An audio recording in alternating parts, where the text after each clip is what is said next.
getting chunks of time. Interesting studies. Over and over they have found that important work requires chunks of time to do. What is a chunk of time? A chunk of time is 60, 90 minutes, 2 hours. In fact, it's been found that most serious work cannot be done in less than 60 or 90 minutes.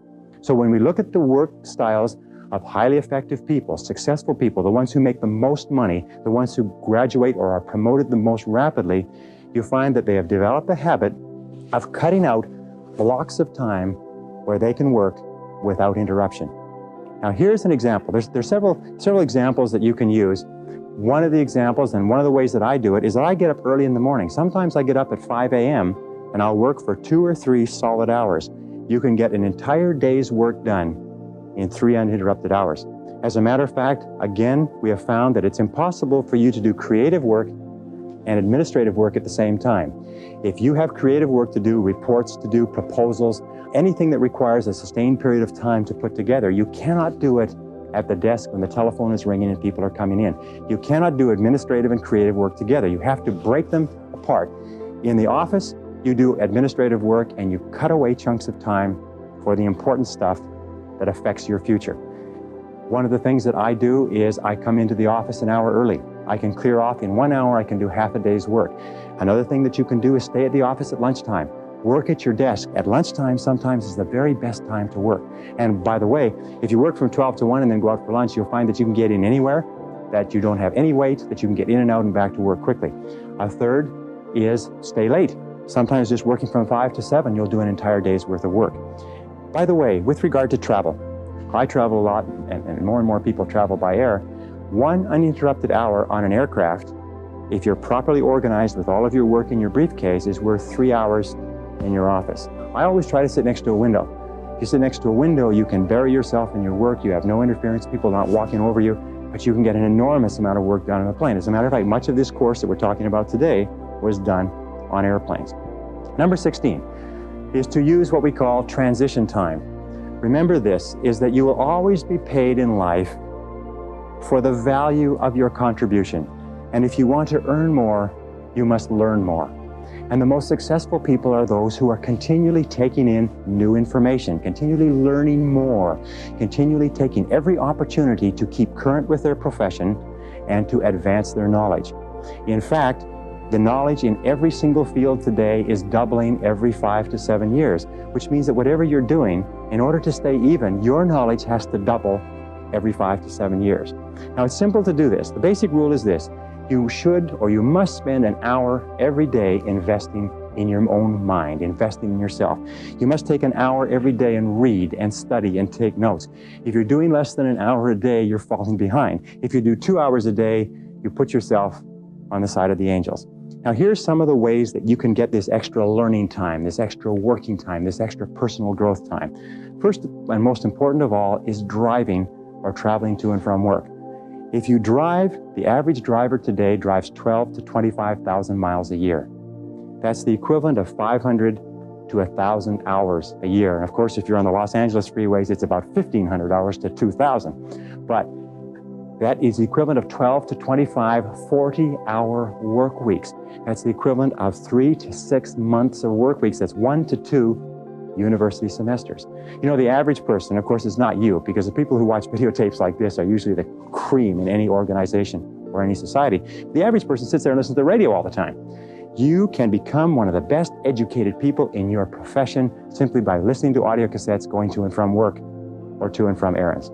Now, another very important part of transition time is coffee breaks. You know, the average person takes 2 coffee breaks a day, 20 minutes each, 40 minutes a day.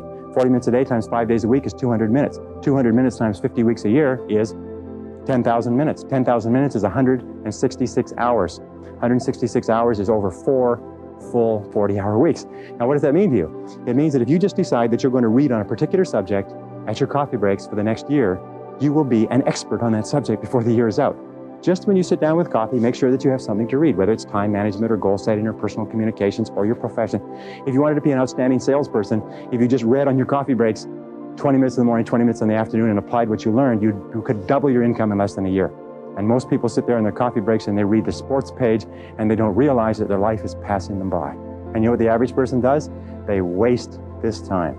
Another important part of transition time, by the way, if you read magazines, instead of carrying magazines, what you do is you read a magazine, tear out all the articles, put it in a file. And whenever you're traveling, keep that file with you. You're sitting waiting for something, you're waiting in a waiting room, you're taking a trip, you have appointments that are canceled, just pull out your file and keep current. Remember, keep taking in more information. Use those, what are called gifts of time.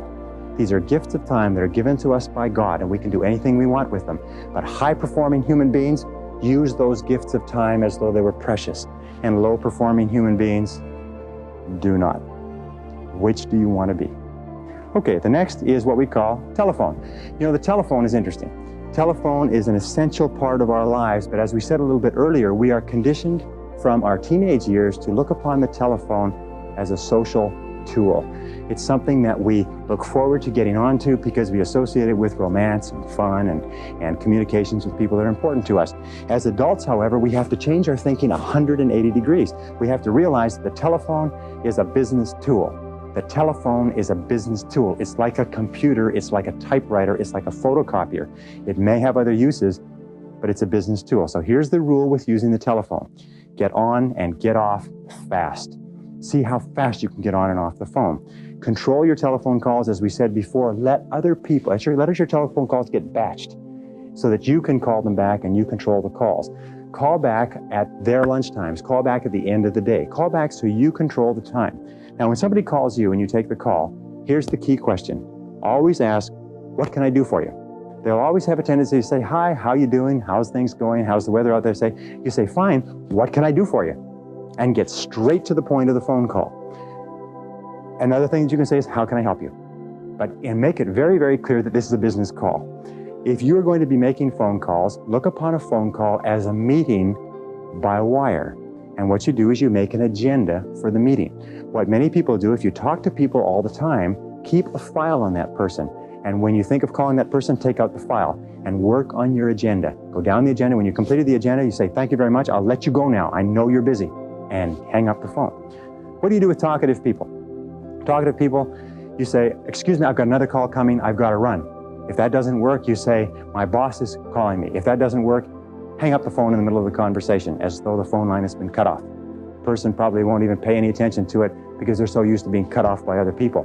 Remember this, is that people are time wasters, and the great majority of people have no goals, they have no priorities, they have no plans, they have no concern about becoming successful, and they think that you're the same. They think because their time isn't worth anything, that your time isn't worth anything also. So be very alert to that. One final point is always have a pen, always have a pencil, always have a pad. Never pick up the telephone without a pen in your hand. If a person ever answers the phone without a pen in their hand, you know this person is going nowhere in life. It's as simple as that.